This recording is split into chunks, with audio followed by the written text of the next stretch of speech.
The Washington Post issues one of the worst retractions in modern media history. The media justified Joe Biden's absence from press conferences, and the Vatican shocks the world by, being Catholic. This is the Ben Shapiro Show.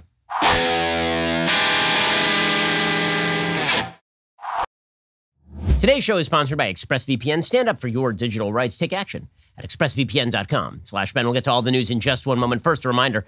The government is now blowing out the spending. I mean, to an unprecedented degree. We have never seen anything like this in our lifetime. It is the greatest binge of spending in the history of humanity. That is going to have some impact on the dollar. Every single human knows this who is in the know. We all know that they're going to blow out the dollar. It is just a question of when. This is why you should be diversified at least a little bit into precious metals. This is why you should be talking to my friends over at Birch Gold Group. I buy my gold from Birch Gold, and so do you. I'm excited because Birch Gold has now passed a major milestone, 10,000 customers. That's 10,000 people who have a plan against radical leftist policies driving up our national debt and devaluing the dollar. If you've been waiting to call Birch Gold to convert an IRA or eligible 401k into an IRA backed by gold and silver, now would be the time. Through April 30th on qualifying purchases, when you purchase precious metals with Birch Gold, they will send you a free home safe. We've given away books. We've given away silver. This is their biggest giveaway ever. Text BEN to 474747 for your free information kit on precious metals IRA or to speak with a Birch Gold representative today. With 10,000 customers, they have an A+ rating with the Better Business Bureau, countless 5-star reviews. They can help you as well. Text BEN to 474747 for your free safe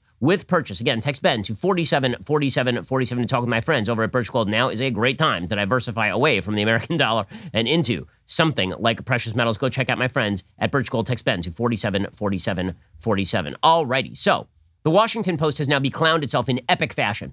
The Washington Post is an extraordinarily biased source. It has been an extraordinarily biased source for many, many years, but I have to say this may be the worst major media correction I have ever seen in my life. It's pretty astonishing. So you will recall that way back in December, the Washington Post reported a call. The call was supposed to be between President Trump and a Georgia investigator. Okay, and that Georgia investigator, he apparently told, according to the Washington Post, that this Georgia investigator would be, quote, a national hero if they found the fraud. He apparently encouraged this Georgia investigator to, quote unquote, find the fraud and said they would be a national hero if they did so. Okay, now it turns out that those quotes were entirely fabricated, like top to bottom, made up. According to the Washington Post correction, quote, 2 months after publication of this story, the Georgia Secretary of State released an audio recording of President Donald Trump's December phone call with the state's top elections investigator. The recording revealed that the Post misquoted Trump's comments on the call based on information provided by a source. So in other words, they talked to a single source who was supposedly privy to the phone call. That person made up quotes. The Washington Post simply quoted that source without any sort of actual sourcing. And then when the phone call broke, as in like a couple of months after the story, when it broke in February, March, then it turned out none of this was on the phone call, and the Washington Post had to retract basically the center of the story.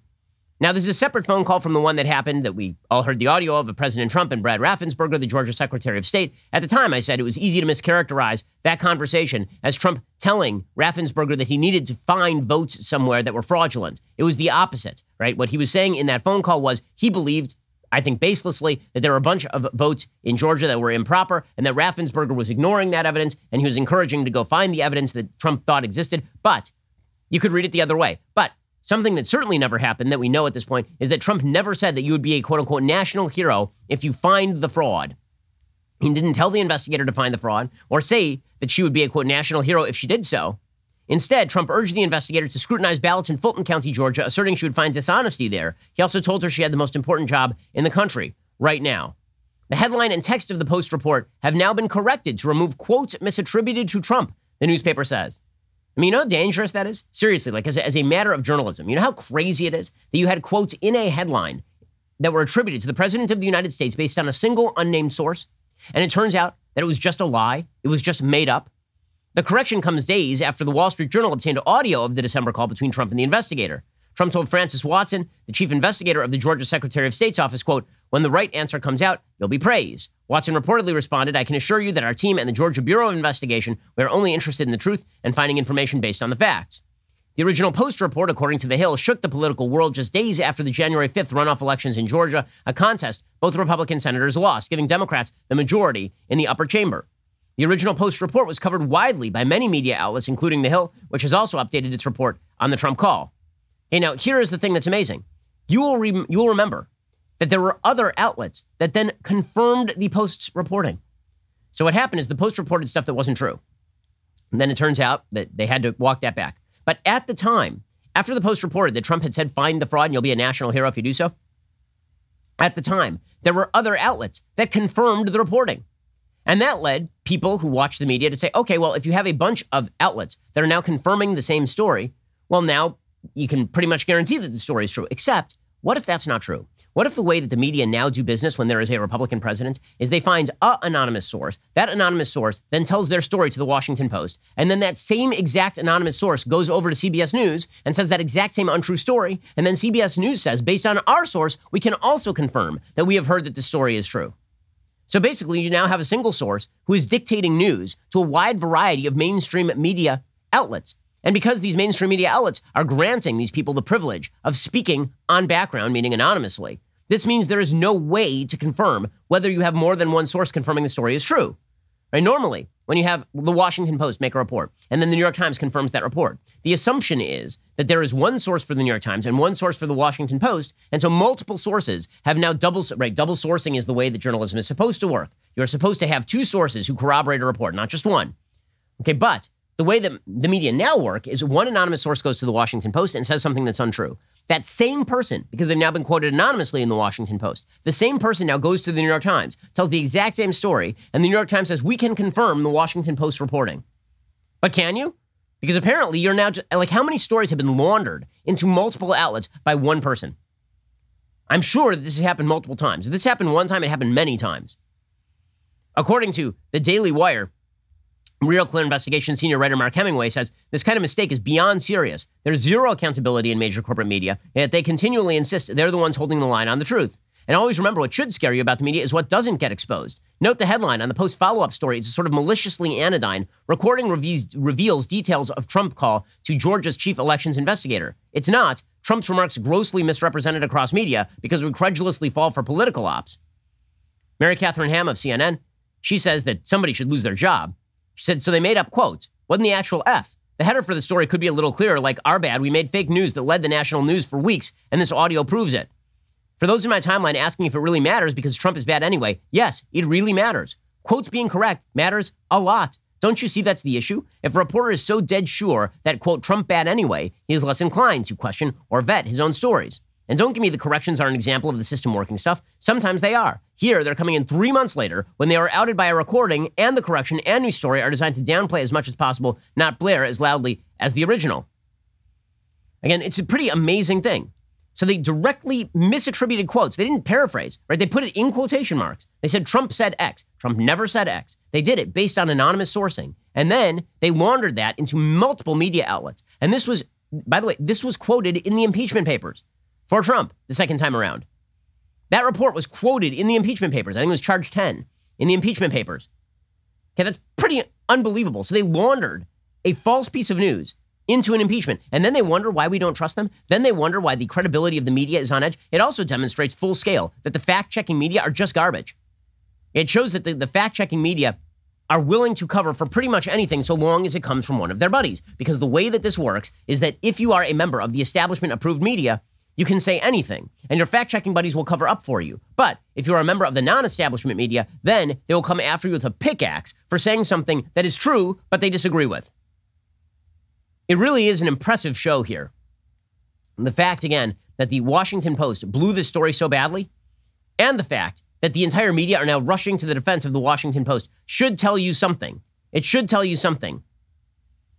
So it is pretty amazing. Again, the original Washington Post story did break, I believe on January 6th is when it originally broke.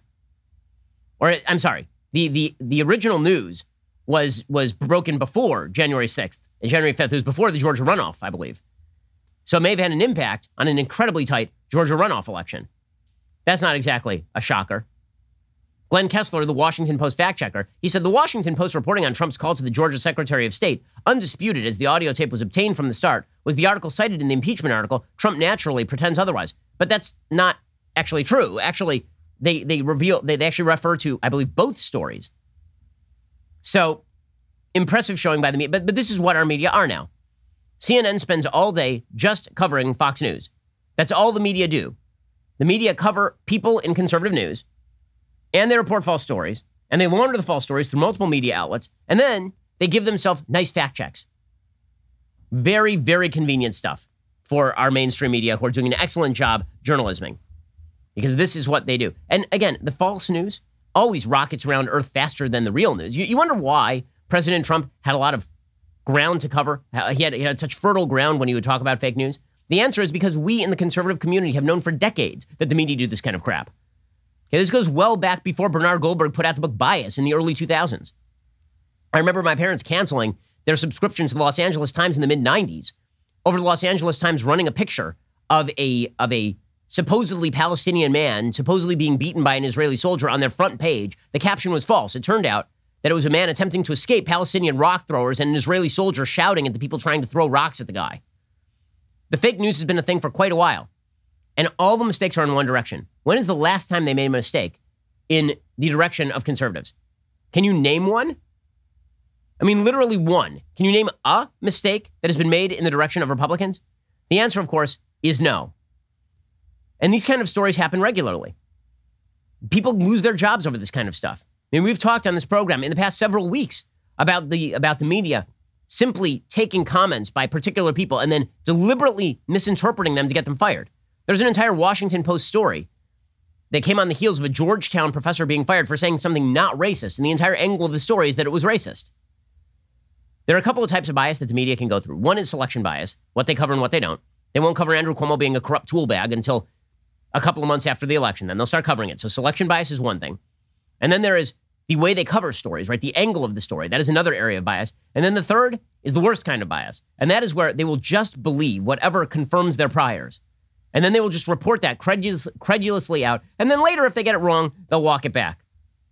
Let's not pretend that these folks have any stake in the objective truth. When I say these folks, I don't mean everybody in the media, but there are enough of them that it is indicative of a broader problem in the media they refuse to face up to. It's pretty incredible. Another perfect example of the media simply laundering a story into a non-story, or rather laundering a non-story into a story. So Peter Pischke is a columnist for the Post-Millennial. He has a piece today about a doctor who's basically been railroaded out of the American Medical Association. Here is what he says. Until last week, Dr. Edward Livingston was a celebrated academic, known for his compassion and for being a wise hand at difficult topics. He was the deputy editor of JAMA, the AMA's scientific and scholarly arm, and host of its successful JAMA Clinical Reviews podcast. Now he is persona non grata. Does anyone care about the truth when a juicy narrative is afoot? Will we burn everything down to get to the sin of racism even when none occurred? If you Google Livingston's name, you'll find such damning headlines like, JAMA posts podcast on structural racism. Here is the backlash. JAMA apologizes and deletes tweet that questioned racism in medicine. Market Watch. No physician is racist. Twitter calls foul on JAMA podcast. MedPage Today and dozens more like it. Facing such an impossibly overwhelming force, the panicking AMA fired Livingston, memory hold an episode of a podcast, and announced a formal investigation. As the finishing touch, AMA CEO Dr. James Madera declared what amounts to the AMA pledging itself to anti-racism as popularized by Ibram X. Kendi. So what exactly happened here? Well, Dr. Livingston is innocent of racism. He himself is an adherent of what the New Left calls anti-racism. I know because I did what the media wouldn't, my homework. Whether it be out of laziness or purposeful manipulation, publications like Medscape, Business Insider, Forbes, The Hill, and The Root all condemned Livingston. Not a one bothered to even provide a copy or transcript of the offending audio. Livingston's detractors' so-called proof is a singular bad podcast alert tweet and some uncontextualized lines of dialogue. The declarative shout for racism is a tweet, the kind of which an intern might write or post as mangled copy from show notes, which was sent out by the JAMA Twitter handle. It read, no physician is racist, so how can there be structural racism in healthcare? An explanation of the idea by doctors for doctors in this user-friendly podcast from the date, the great Dr. Katz, NYCHH, and EHL JAMA. The odds that a deputy editor of one of the most influential journals of medicine wrote his own podcast alert is an absurdity. The other evidence against Livingston, quotes devoid of context from the podcast episode. This episode featured public health expert Dr. Mitch Cass, CEO of NYC Health Plus Hospitals, in what was the fourth part of a series dedicated to fighting racism in medicine, of which Livingston was a participant. Here is the line shared by the media to justify indignation, quote, structural racism is an unfortunate term. Personally, I think taking racism out of the conversation will help. Many of us are offended by the concept that we are racist. You don't need a degree from a J school to see that the media are cherry-picking this comment. According to anti-racists, structural racism is what happens when parts of society get ordered in such a way that it disproportionately hurts minorities or folks like me, the disabled. The media wants you to believe that Dr. Livingston, a Jewish descendant of immigrants, is a closeted structural racism denier. That is just not true. Here is the full context of the closing remarks. Quote, structural racism is an unfortunate term to describe a very real problem. There are structural problems in our society. There are neighborhoods that are impoverished. The quality of life is poor in those areas because we may put factories in them or have major thoroughfares that travel through them, but we strive to have a society that's more equal, etc., etc., etc. Okay, so this doctrine never denied that there is structural racism. By the way, the notion of structural racism is widely open to interpretation. The basic idea that if there is some sort of inequality of outcome, that this means the system is itself racist, is a logical absurdity. It's not real. But that's not even what this doctor is saying. This doctor is a left-wing adherent. He's an anti-racist. It didn't matter. He lost his job with JAMA anyway. Because again, the lie matters more than the truth. So long as there is somebody to get today, so long as there is somebody you can take out of context today, the media will just do it. All the way from a random doctor to the president of the United States, because they are all in the tank. These networks are in the tank. These newspapers are in the tank. You cannot trust them. And then, because you can't trust them, their next move is to shut down any other place you can get news, which is why you have columnists for the Washington Post clubbing social media saying they shouldn't allow places like my place, Daily Wire, to have any traffic. It's why you have people in the mainstream media going after Substack so individual journalists can't actually write what they want to write. They must maintain the monopoly on their faux version of the truth. Okay, in just a second, we'll get to more on their faux version of the truth because the bias is so eminently obvious. First, a lot is happening at your front door these days. You have a lot of packages delivered. And as COVID begins to wane, you're starting to see your friends and your family more often in compliance with CDC guidelines and all of that. Well, here's the thing. You need to know what's happening at your house on any given day and at any time of the day. This is why you need Ring devices on your home. When we moved from LA to Florida, the first thing my wife said is, let's get the Ring devices on the house. And thus we have. Now is the perfect time to upgrade your doorstep with a Ring video doorbell. With Ring, you can see and speak to whomever is at the door from anywhere, right on your phone. You're never going to miss a visitor, whether it's your neighbor, your dinner, your groceries. You can keep those packages and delivery safe. With motion detection, you'll get notified even if they don't ring the doorbell. If somebody stops by or something is going on, Ring will just let you know. I love having that Ring video doorbell. I've actually added Ring security cameras around the house as well because I have 3 children who are constantly trying to run into things. I only have one pair of eyes. Ring helps me keep eyes on everything going on at my house. They can do the same for you. Right now, get a special offer on the Ring Welcome Kit at ring.com/Ben. It comes with Ring Video Doorbell 3 and Chime Pro. It's the perfect way to upgrade your front door and start your Ring experience. Go to ring.com/Ben. Again, that is ring.com/Ben. Okay, so when I say that the media have a bias, I mean that their bias is extraordinary. Joe Biden, President Houseplant, he's just there to hide the water stain. The water stain is the radical policy. President Houseplant is there to provide a moderate face, right, to be barely alive and never talk to the media and avoid all questions, and for the media to cheer this. Because remember, the Trump administration was dishonest and obstructionist. They didn't provide the media with the information they needed. The Biden administration doesn't do press conferences and lies regularly, but the media cheer them on. Are you noticing why? Might it have something to do with the fact that the media love Joe Biden's policies and they are big fans? Thus, you have this tweet from Politico.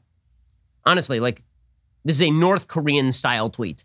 Quote, 2.5 months in, President Biden has surprised some of his former colleagues and allies with a largely gaffe-free White House debut after a lifetime of verbal stumbles. Wow, gaffe-free, guys. Did you know that Joe Biden's been gaffe-free? Weird, because every time he talks, I play a gaffe of his on the show. Every single time, without fail. The President of the United States cannot get through 3 sentences without stumbling. He cannot. It is a physical impossibility for him at this point. He is in a state of decline. It is sad to say, and frankly, it's bad for him. It's bad for the country. I wish it weren't true. I wish he were fully himself and fully healthy. But he clearly is not. Okay, but the media are just going to pretend that he is gaffe-free. So not only is he gaffe-free and stumble-free, they're like, wow, I mean, it's been an incredible, you know why? Because they are hiding him in the basement, gang. He hasn't done a press conference. He hasn't answered an unfriendly question since January 20th. By my calendar, it is now March 16th. So it has been almost 2 full months since he took office, and he has not taken an unfriendly question yet. Instead, he takes questions like, what flavor of ice cream do you like? And how are those White House dogs doing? And it's unbelievable. And the media are treating this as though he's just good at this. He's not good at this. You guys are just bad at this. It's not that Joe Biden is good at his job. It's that you guys are crap at your job. According to Ed Morrissey at Hot Air, he says, wake me when more than one person asks questions at a time and when Joe Biden isn't acting as Joe's wingman. Okay, my prediction, this will not age well, this Politico tweet. It shouldn't even age at all, at least not among the White House press corps, who might be wondering when Biden's absence from the briefing room will finally get some notice from their colleagues in the media. There's been a curious lack of pressure from media outlets over access to Biden, even more so from media outlets that adopted slogans like democracy dies in darkness during the previous administration. What exactly does largely gaffe-free mean? Is that anything like praising a spouse for being frequently faithful? Largely gaffe-free. Politico's actual write-up apparently is a little bit better than the tweet, but not by much. They say, Joe Biden, disciplined messenger. Disciplined messenger? Okay, he just loses the thread in the middle of questions. He says things that make no sense. They literally shut down White House feed so he doesn't answer questions. But he's gaffe-free, guys. Not only that, you have full articles from the Washington Post, your source for establishment news. A full article in the Washington Post defending Joe Biden for not doing press conferences. The title, quote, Biden is due for a news conference, but they can be risky. Oh, can they? Tell me more, media specialist. They can be risky, guys. Who knew? You know what? The solution to that is never have a press conference. But if you're a Republican, you never have a press conference, you're super bad. But if you're Joe Biden, it's understandable because press conferences can be risky. President Biden will hold his first formal news conference before April's Fool's Day, the White House says. Even if he held one today, it would be the latest any new commander-in-chief has faced a formal Q&A session with the press corps in a century. His aides know the delay doesn't resonate much outside the Beltway. On Sunday, White House Chief of Staff Ron Klain retweeted a former Hillary Clinton advisor's mocking point that not doing a press conference won't cost Biden. For 20 years, presidential aides have been telling me that news conferences are high risk and low reward, a setting in which reporters largely set the agenda, questions can come out of left field, and one revealing comment or misstep from the president can define the exchange. But that's just it. He probably should, but like the entire article is about how it makes perfect sense why Joe Biden is not doing press conferences. Yes, we know, because then he doesn't have to answer questions about his garbage policy. We understand. And by the way, the policy is in fact garbage. So instead, Joe Biden is just doing what Joe Biden does. He just goes directly to the cameras. Okay, so Joe Biden is now going to be taking a victory lap on COVID relief. He is not going to be running around taking questions from the press. He's not going to do any sort of interview in which difficult questions are asked. He'll get softballs from George Stephanopoulos. He's now scheduled to sit down with George Stephanopoulos, which is essentially like scheduling a lie down with your masseuse. George Stephanopoulos, former Hillary Clinton aide. It will never cease to be a source of amazement to me that George Stephanopoulos is somehow considered an objective source of news when he was the chief of staff for Hillary and Bill Clinton. It's unbelievable to me. It's the equivalent of, what if we just made Karl Rove a news anchor? Seriously, what if we just made Jared Kushner a news anchor? Like, what in the world are you talking about? Are you insane? But George Stephanopoulos over ABC News. Like, what in the world? But he's going to sit down with Joe Biden. It'll probably be super hard-hitting. I mean, I assume that the questions will be along the lines of, so Joe, how are the dogs doing? And also, Joe, just how much help are Americans going to get from you? It'll be stuff like that. Joe Biden, meanwhile, taking a very, very slow victory lap on COVID relief, pretending that all of this spending was necessary. It absolutely was not. And again, the Democratic economic program, all the things that people tend to think of as the bugs are the features. They want to blow out the spending. They want to devalue the currency. They want to raise taxes. These are all part and parcel of a broader plan to claim that capitalism is failing, because the more you intervene with capitalism, the more capitalism has a tough time. And then when things fail, you get more government interventionism. When you blow out the currency the way they are doing right now, when you blow out the spending, this is not going to alleviate income inequality. It's going to exacerbate income inequality, because the income inequality can only be changed by people at the bottom getting richer. That only happens when they get better jobs over the course of time, not by simply signing people checks. The way that Joe Biden apparently thinks poverty is cured is with helicopter cash. This has never been true any time in human history. But here's Joe Biden taking a very slow victory lap with a couple of Metamucil breaks. Over the next 10 days, we'll reach two giant goals. The first is 100 million shots in people's arms will have been completed within the next 10 days. And 100 million checks in people's pockets in the next 100 days. Shots in arms and money in pockets. That's important. The American Rescue Plan is already doing what it was designed to do, make a difference in people's everyday lives. And we're just getting started. You're just getting started? You just blew it out for $2 trillion. Only $800 billion of which was even designed to go directly to Americans. And the vast majority of those Americans still have jobs and are earning incomes and still have savings from the last go-around. Again, the unemployment rate in the United States right now is about 6%. It is not 20%. It is not 30%. It is not 40%. In states that are open, the unemployment rate is 3%.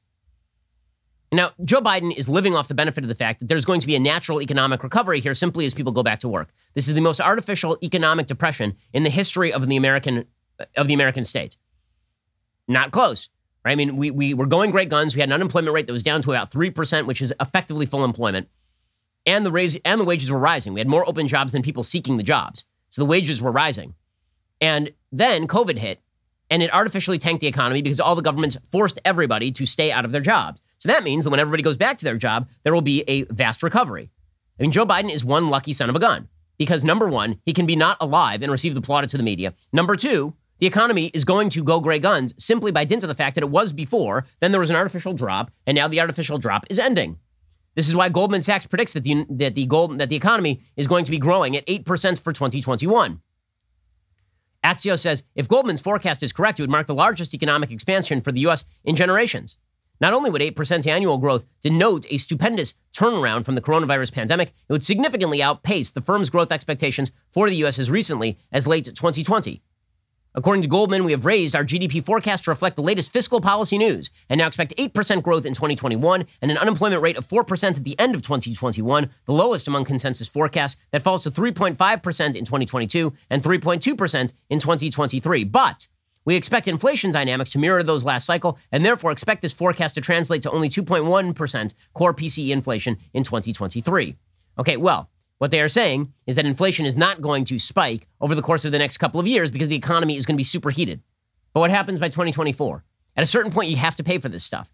And this is what Joe Biden knows. So what is his plan to pay for this stuff? To avoid inflation? As inflation starts to rise, what you're going to see Joe Biden push for is higher taxation. That is the other end. So Joe Biden gets exactly what he wants. He's a high tax, high spend. This is what he wants. The taxation is a feature, not a bug.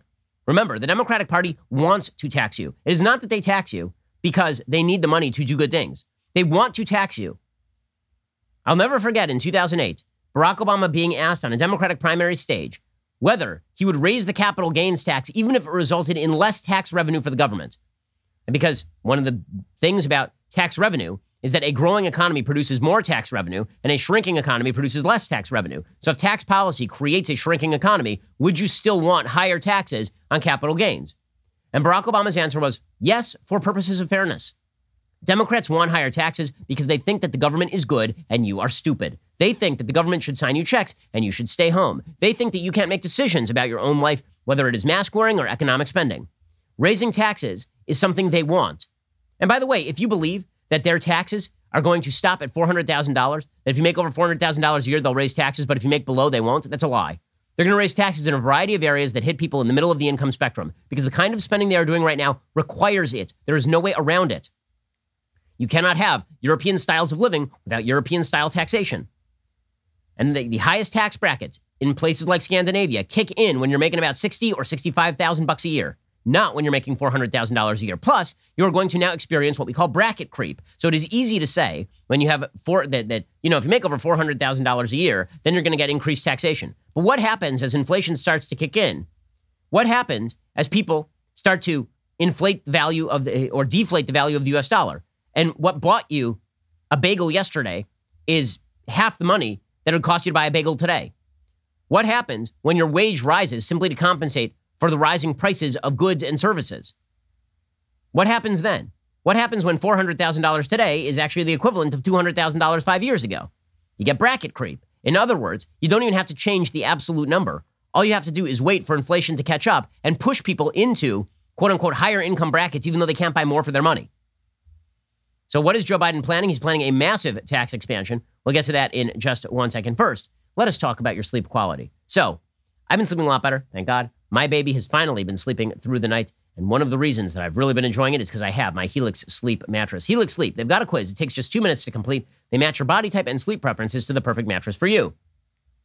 Why would you buy a mattress made for somebody else? With Helix, you're getting a mattress you know will be perfect for the way you sleep. Everybody's unique. Helix knows that. They have several different mattress models to choose from. They have soft, medium, and firm mattresses that are great for cooling you down if you sleep hot, even a Helix Plus mattress for plus-size folks. It's been awesome getting these unboxing videos from so many of you who also found the Helix mattress of your dreams. If you're looking for a mattress, you take the quiz, you order the mattress that you're matched to, the mattress comes right to your door shipped for free. You don't ever need to go to a mattress store again. Helix is awesome. You don't need to take my word for it. Helix was awarded the #1 best overall mattress pick of 2020 and by GQ and Wired Magazine. Just head on over to helixsleep.com/Ben, take their 2-minute sleep quiz. They will match you to a customized mattress that'll give you the best sleep of your life. They've even got a 10-year warranty. You get to try it out for 100 nights, risk-free. They'll even pick it up for you if you don't love it, but you absolutely will. Helix is offering up to $200 on all mattress orders and 2 free pillows for our listeners at helixsleep.com/Ben. Go check them out right now. helixsleep.com/Ben. The bed's great. We have one. We have one of these mattresses. Helix is offering up to $200 off and 2 free pillows at helixsleep.com/Ben. Go check them out right now. Alrighty, so we'll get to Biden's tax plans in just 1 second. First, we've been talking about it for a week now. This is where it gets really awesome. This Friday, March 19th, the premiere of Candace, that's Daily Wire's new talk show hosted by conservative lightning rod Candace Owens. It's no secret that Candace has ruffled some feathers along the course of her career. I mean, just in the last couple of months, she's been in fights with Cardi B and with Harry Styles. Now you're going to see Candace like never before in her new show. Candace shows her personal side to her guests and her live audience while she tackles the big political and cultural topics of the week with her signature blend of humor and insight. Don't forget, Candace starts this Friday, March 19th. It will be exclusive to the Daily Wire. If you aren't a member yet, go to dailywire.com/subscribe. Use code Candace for 25% off. That is dailywire.com/subscribe. Use code Candace for 25% off. You're listening to the largest, fastest growing conservative podcast and radio show in the nation.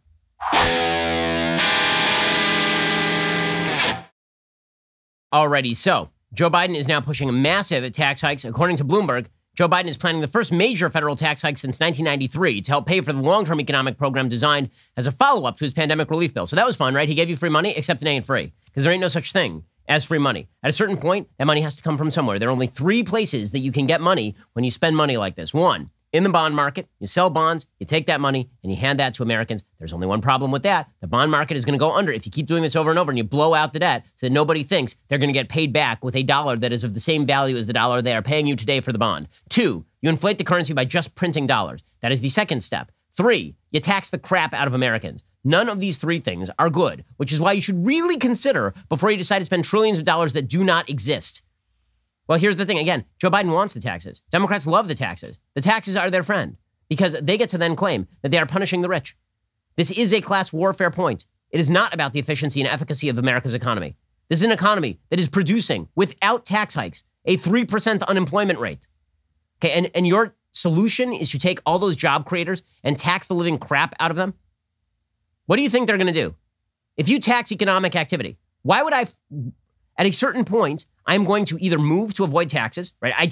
I'm not going to pretend I didn't do that with California. I personally took my family and left California in large measure because of their extraordinary income tax rates.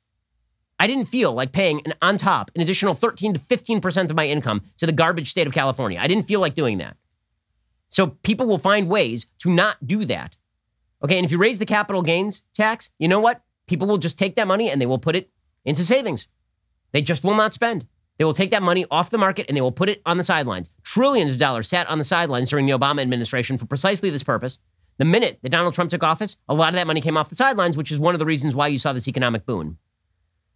Okay, right now, Joe Biden is living off the fact that there is, again, this artificial economic expansion that comes in the wake of an extraordinary artificial economic depression. So he doesn't actually have to feel the impact of his own bad economic policy, and he's counting on that. He's counting on you not noticing, because again, if the economic growth rates are 7% as opposed to 8%, that's a pretty big difference, actually. But you're not going to feel it because the expansion is so great. So it's all fun and games as long as it lasts. But then it doesn't last, and then there are consequences to this kind of crap. For the Biden administration, the plan changes are an opportunity not just to fund key initiatives like infrastructure, climate, and expanded help for poorer Americans, but also to address what Democrats argue are inequities in the tax system itself. By the way, again, whenever you hear people say that people at the top aren't paying their fair share, what would be the fair share? The top 1% of income earners in the United States pay something like 30% of all tax revenue through income tax to the federal government. The top 50% pay 100%. The top 10% pay something like 80% of all taxes in the United States. So, no, you're right. It's not fair. It's not fair because you know what would actually be fair? A flat tax rate. I speak as someone who has paid taxes in nearly every income bracket in American life. And I've earned a very middle class income before and paid the tax bracket. And I've paid the top tax bracket as well. And let me tell you, I'm paying a lot more in tax by percentage now than I ever was making $60,000 a year.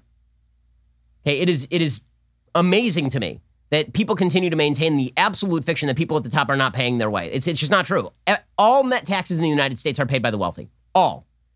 Not some, all. They are paid by the wealthy. Net taxes are the taxes that you pay minus the government benefits that you receive. Because if you're at the top of the income spectrum, you receive no government benefits. According to Sarah Bianchi, head of the U.S. public policy at Evercore ISI, his whole outlook has always been that Americans believe tax policy needs to be fair. Fair. See, this is the beautiful thing about the mush word fair. Fair just means whatever Joe Biden says it means today. That's what fair means. It's not about efficiency. It doesn't have a measurable outcome. It is just about fair. So all of this is not really about helping the economy so much as it about the ruse of using the government to cram down a version of fairness on the American public that comes straight from Joe Biden's addled brain. Wonderful. Meanwhile, it is amazing to me. People want the government to control your life. Have you seen the government lately? And when you see Kamala Harris up at the podium saying, we're from the government, we're here to help, when was the last time the government did a great job with something, like a fantastic job? Okay, the reality is that even the vaccine programs, those vaccines were developed by private industry. They're being largely distributed by private industry in places like Publix or CVS. They're being distributed in doctors' offices. If they are being distributed by an efficient government, that's only because of state governments. When's the last time the federal government did something you thought, wow, that was efficient? That was amazing. I'm so glad they did that. And I don't mean just making up money and giving it to you. Okay, that's not an actual task. That's not something that they actually administer well. Okay, speaking of things they don't administer well, Joe Biden continues to ignore the growing threat on the border. According to the Washington Post, Biden faces growing political threat from border upheaval. Again, every headline from the Washington Post is, how is it hurting Joe's feelings? How is the news hurting addled Joe's feelings today?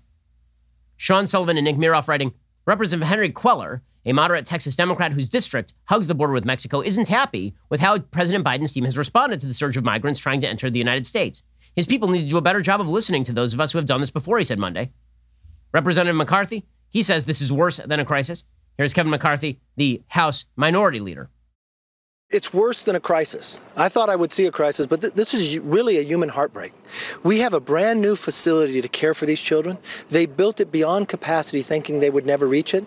Today, they just set the anniversary that they broke capacity, more than 1,040 children, and it's only growing every day. How many children didn't make it?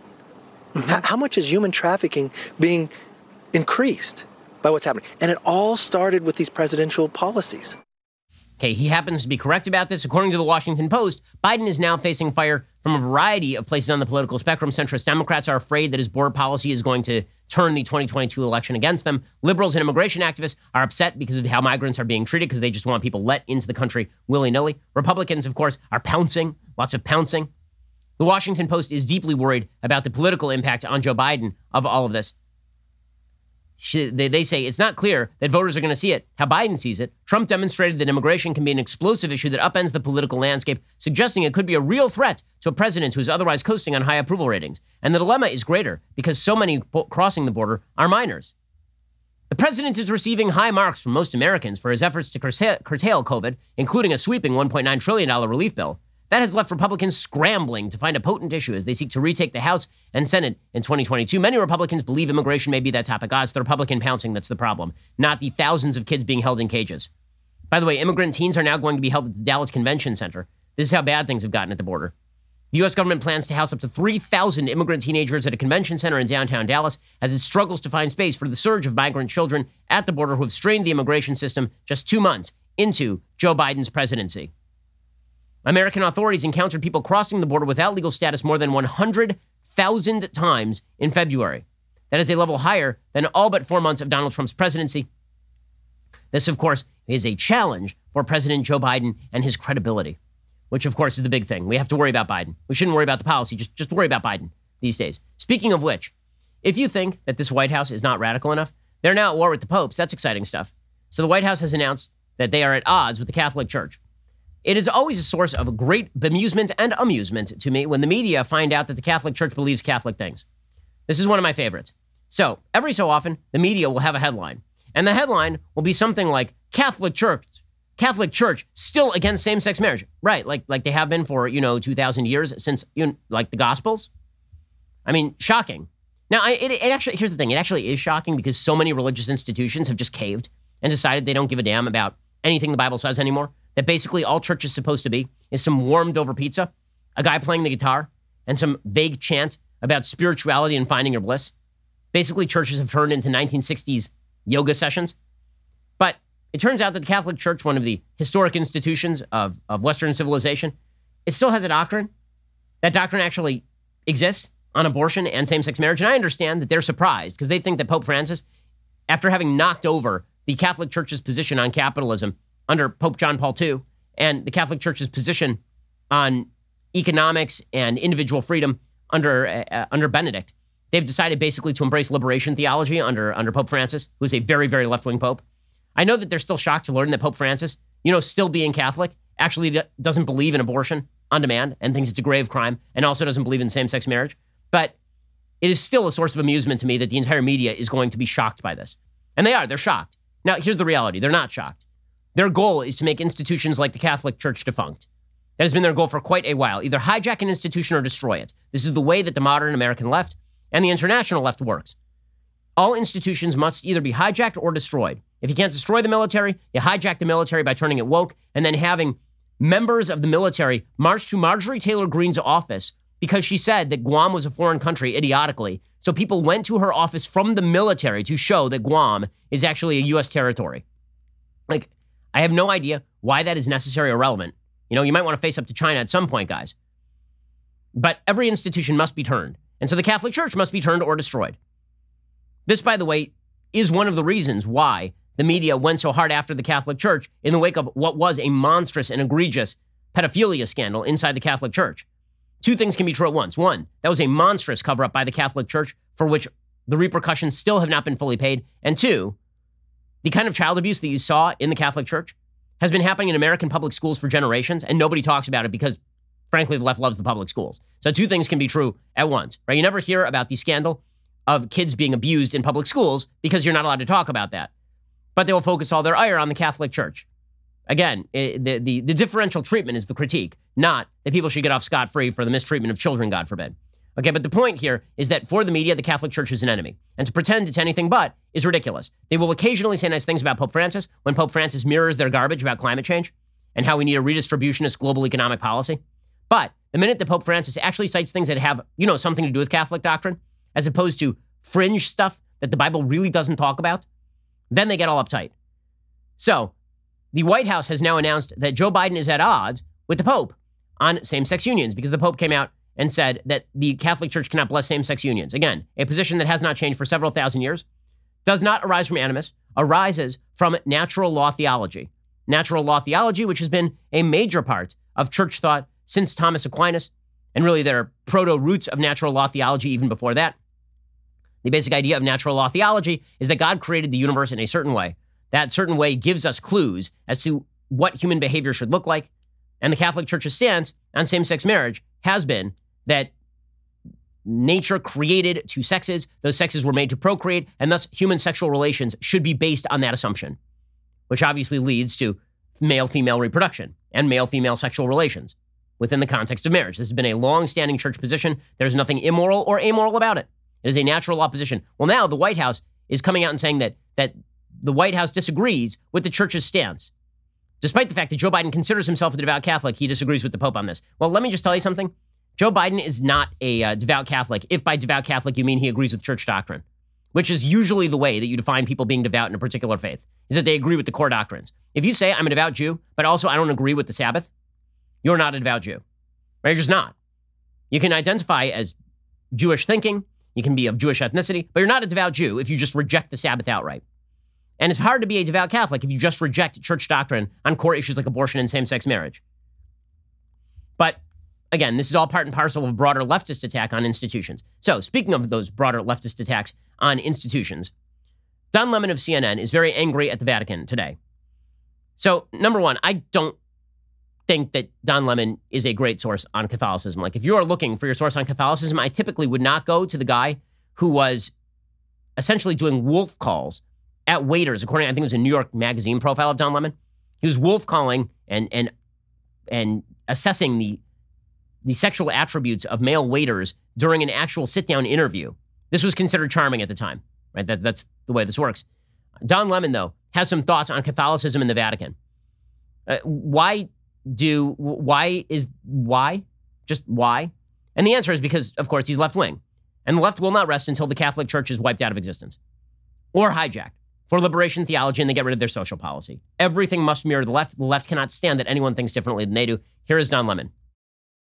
Listen, I respect people's right to believe in whatever they want to believe in their God. But if you believe in something that hurts another person that does not give someone the same rights or freedoms, not necessarily under the Constitution, because this is under God, I think that that's wrong. And I think that the Catholic Church and many other churches really need to re-examine themselves and their teachings, because that is not what God is about. God is not about hindering people or even judging people. God is not about judging people? That's a new one. I'm not going to take lessons on God from Don Lemon. First of all, anybody who tells you that God is not about judging people is an abject moron. That is literally one of God's rules. That is like the chief rule when it comes to humankind, is judging people. Read a Bible. The notion that God doesn't judge people, then what is the purpose of him?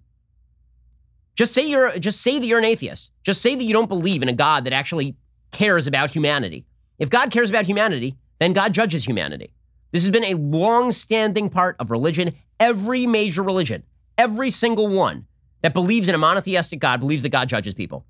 But again, only the religion of leftism says that we're not judgmental except that you're immoral.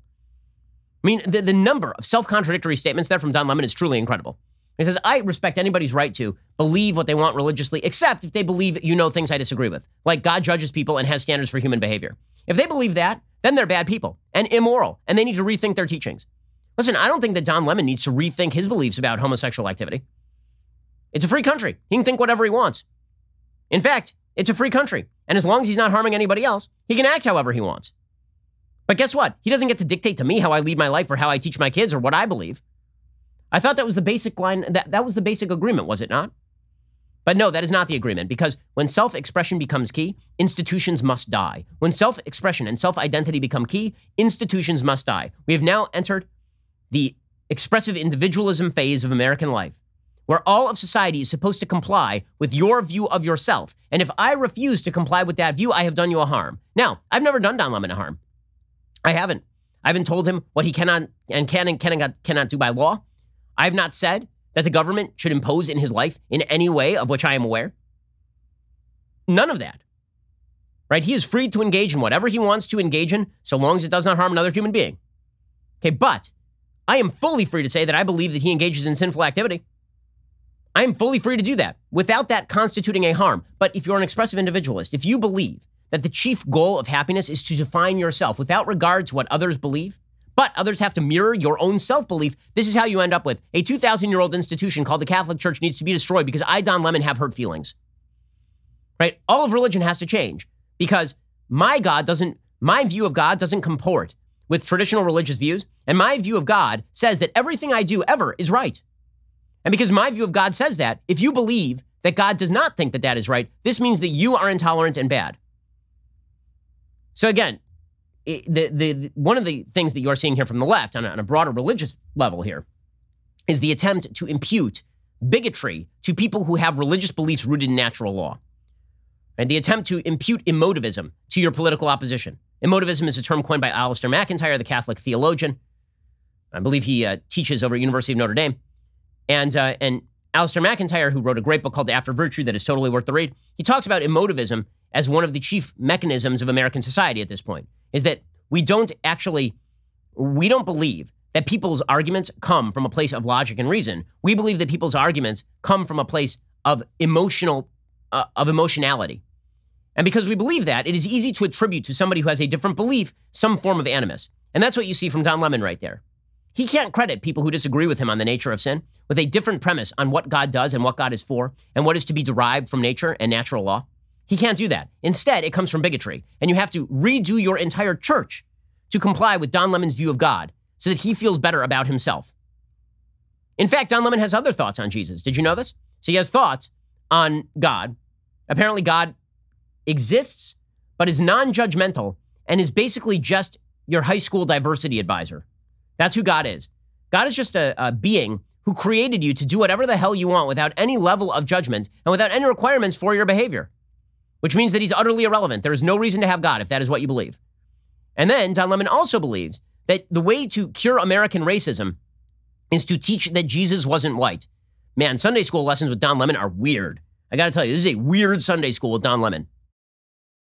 We also have to start being realistic about God and the Bible. And if you are a person of faith in this country, and we know America is built on faith and religious freedom, then we have to, I think, a good way of starting is to present the true identity of Jesus, and that is as a black or a brown person, rather than someone who looks like a white hippie from Sweden or Norway. Then we can come to a true reality about what America really is, and then try to figure out how we fix this issue of racism in the country.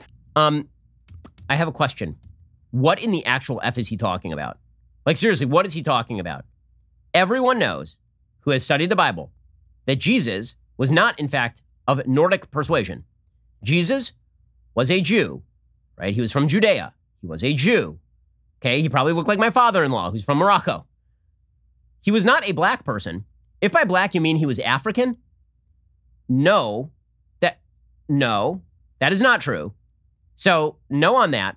Also, every single person who has ever read the New Testament understands that Jesus was Jewish. It's one of the fundamental bases of the New Testament, is that Jesus was a Jew. Okay, anybody who believes that Jesus was not a Jew is just ignoring the text of the New Testament, just ignoring it straight out. So I'm pretty sure that everyone kind of knows that Jesus was a Jew. And you know what that means? And by the way, what in the world does the perspective on traditional values have to do with the racial identity of Jesus? He can't explain this. So we are now in a world in which God is the golden calf. Right? This is what's truly amazing, is that people like Don Lemon talking about God here, God is just the golden calf. So if you read the Bible, if you read the book of Exodus, then the people, when Moses goes up on the mountain the second time, he goes up back up on the mountain, he goes for 40 days. It's a pretty good story, I'll tell it. Moses goes back on the mountain for 40 days after having given the 10 Commandments with God's help, or rather the other way around. God gives the 10 Commandments with Moses' help. So Moses goes back up the mountain for 40 days. He stays too long, and the people downstairs get upset, and they get angry, and they're not sure where the leader went, and so they decide to erect a golden calf. Right? They go to Aaron, who is Moses' brother, and they say, we need a golden calf to lead us now. And so Aaron, who's afraid that they're going to kill him, he says, give me all your gold, and he throws the gold into the fire, and out comes the golden calf. Okay, the golden calf is bad. It's bad, right? The golden calf is a representation of the idea that human beings are apt to create their own gods, and those gods are apt to be reflective of them. Because when people create their own moral standards and then attribute that to God, that is a deep, deep sin. To pretend that God agrees with you rather than you agreeing with God is, in fact, to make a mockery of God. In fact, my friend Dennis Prager, this is his entire take on the commandment in the Bible that you're not allowed to take the Lord's name in vain. He says that God really doesn't care if you say GD. What God really cares about is the idea that you are taking your own opinion and then attributing it to God. But this is what Don Lemon is doing now, right? He is saying that he gets to define who Jesus was, he gets to define who God was, and if his definition does not meet with the Bible's definition, the Bible's wrong. The Vatican's wrong, you see. All of these institutions are wrong. Traditional institutions are wrong. They must be torn down on behalf of our golden calf. And our golden calf is our own values. So take a backseat, sit down. Your values don't matter any longer. And by the way, Joe Biden agrees with this. Devout Catholic Joe Biden agrees with this. Because Joe Biden says that he is a devout Catholic, but also disagrees with fundamental Catholic doctrinal points. He's not even doing the Mario Cuomo idea, where Mario Cuomo suggested that this was his original formulation, that he was not a personal believer in abortion, but he didn't want to use American law to cram that down. I think it's a bad political argument when it comes to the protection of human life, but at least you can see the division there. I personally, in my life, believe X, and I abide by the doctrine of the Catholic Church, but I don't believe that ought to be imposed at the top level. Right? I, as an Orthodox Jew, believe the same thing. I believe in the Sabbath. I don't think it's the government's job to force everybody to comply with the Sabbath. Okay, but that is not what Joe Biden is claiming, right? Joe Biden says he does not agree on same-sex marriage. He does not agree on abortion, but he's a devout Catholic. That's a form of idolatry. What Don Lemon is doing here is a form of idolatry. The entire leftist ideology is idolatry. It is the positioning of a God that is other than actual monotheistic Judeo-Christian God. And by the way, even Judeo-Christian Islamic God, right? It's an entirely different concept of what God is. God is just your friend who's supposed to pat you on the shoulder and tell you did a good job no matter what you did. God is your high school guidance counselor. And a gumball machine, by the way, because if you ask something of God and he doesn't give it to you, then that's because God is bad. It's not your fault. It's not that you ever have to change. That is a recipe for complete institutional collapse. The left knows this, which is why they are pushing it. Okay, that's why the attack on the Vatican matters. Not because I think that I give a damn what Don Lemon actually thinks of religion, but because it is indicative of a broader left-wing assault on religion as an outgrowth of the animus, as an outgrowth of bigotry. It is why it's such a mistake for folks on the right not to argue in terms of natural law, not to argue in terms of personal happiness or what identity actually constitutes, and instead to sort of do this rearguard action where the right doesn't defend its own religious precepts. Instead, they're like, yeah, just leave us alone and we have the right to do what we want to do. That all of that is true, but they're not going to leave you alone. So you're going to have to argue for the value of your own positions. You're going to have to explain why your positions are correct, why there is natural law to back them. The left is intolerant and they will not leave you alone. If you're a religious person and you have shied away from the fight, if you're a religious person, you think, okay, I'm just going to lead my life and they'll leave their lives and everybody will be fine with each other. No, they're going to make you bake the cake. They're going to make you mirror their own beliefs. And they're going to declare that you are godless if you don't do what they want you to do. They're going to declare that all these institutions have to be torn down. And what do you get for going along with them? All you get for going along with them is a temporary reprieve, because next time they disagree with you on something, they'll tear you down right over again. They will just do it right again. Alrighty, we'll be back here later today with an additional hour of content coming up soon. The Matt Walsh Show, airing 1:30 p.m. Eastern. Be sure to check it out over at dailywire.com. I'm Ben Shapiro. This is The Ben Shapiro Show.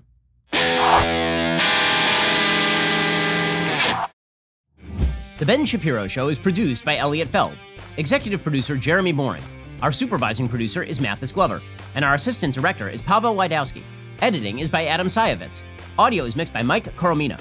Hair and makeup is by Fabiola Cristina. Production assistant is Jessica Kranz. The Ben Shapiro Show is a Daily Wire production. Copyright Daily Wire 2021. On the Matt Walsh Show, we talk about the things that matter, real issues that affect you, your family, our country, not just politics, but culture, faith, current events, all the fundamentals. If they matter to you, come check out the show.